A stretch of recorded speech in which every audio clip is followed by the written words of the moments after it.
Imagine making $100,000 from trading and prop firms alone by the end of this year. Now, if that sounds crazy, watch the rest of this video. I'm going to be giving you guidelines and 3 major tips on how you can do exactly that. In 2021, I made over $100,000 from prop firms alone. And in this video up here, I show full proof of it. In this video, I show all of my payouts from March of 2021 to December of 2021. And it was about $108,000. And in this video, I'm going to be giving you 3 major tips that you can use to get going with getting funded, getting your withdrawals, and by the end of the year possibly making it to 100K. I'm basing this off of how I would do it if I had to redo it again. I made over $100,000 from prop firms in 2021. I did way more than that in 2022, and this year I've already crossed the $100,000 mark in my prop firm payouts, and most of these I do document on my YouTube channel. Make sure to like and subscribe to the video, it really helps out the channel. So number 1, you need to have a working strategy that you're pretty comfortable with. Preferably you should have passed at least one challenge so far or gotten a profit split, but if you have not, that's absolutely fine, because of January of 2021 I had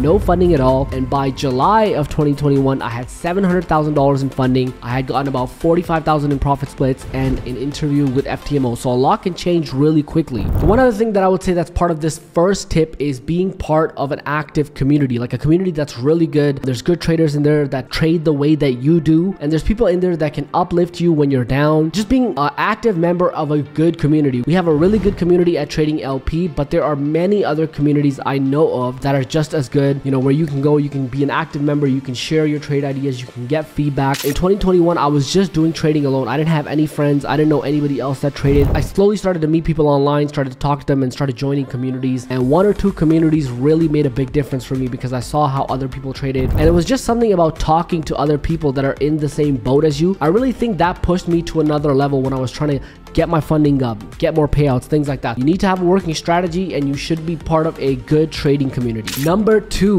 once you start getting a payout, 1 payout, 2 payout, you need to invest all of it. Literally, your first few payouts have to be invested all into more challenges. My first payout was $2,800. I remember I bought an iPhone and I bought 2 FTMO challenges. I later on went to pass both challenges, and I continue to just reinvest. I think my first 2 to 3 payouts were all going back into buying more FTMO challenges until I got a really big payout. Then I actually put some money aside. Step number 2 is you're gonna have to get very aggressive with challenges, because let's be honest, failing challenges is gonna happen. It happens to everybody. I still fail challenges all the time, right? But once you have some money from your withdrawals, you can just decide, hey, I'm not gonna spend this money, I'm not gonna, you know, blow it on nothing else. I'm just gonna keep throwing this money into challenges again. Now, if you're good with your strategy and you know what you're doing, yeah, you'll lose 1 or 2 challenges, but if you've bought 2, 3, 4, eventually you'll hit a pass on a challenge, and that one will give you another withdrawal. Back to the point, getting very aggressive with challenges, reinvesting all that money. I think in 2021, I probably spent anywhere between $6,000 to $8,000 on challenges, and all this money came from the withdrawal. So that's step number 2. Step number 3. So now that you've got a bunch of funding together, you know, you may have $300,000, $400,000, $500,000, Social Trader Tools or any other trade copy, all right? The one that I use is Social Trader Tools. I have a video on my YouTube channel where I basically explain how to use that tool, and it's basically linking all of your accounts together. I don't do this anymore. I don't trade all my accounts together, but if you want to get very aggressive and you want to get some big payouts this year, like that was my goal in 2021, I just wanted to trade everything together, and I was doing really good at it. So what I did was I took Social Trader Tools, I connected all my accounts together, and I was risking 1% per trade. A trade copier is going to just help you basically manage all your accounts together. Now, a little bit of disclaimer, you might want to find out from your funding company if they allow this or not, but at that time I was using FTMO and my Forex funds and Funding Talent. I think I was just about to add it before they blew up. I had around 600,000 at one time on Social Trader Tools. I'm going to throw up a picture somewhere on the screen. This basically shows you my biggest day. I remember it was June 14th. I had linked together about $425,000 from FTMO. One account was a scaled up version, so I had scaled up one of the accounts by that time. I made 14,500 by linking all those accounts together in one day, and that's the month that I got interviewed, and I also got around a 30,000+ profit split. So I just wanted to keep this video short and basically just have it as a motivational thing. So if you are on your journey and you feel like you're comfortable trading,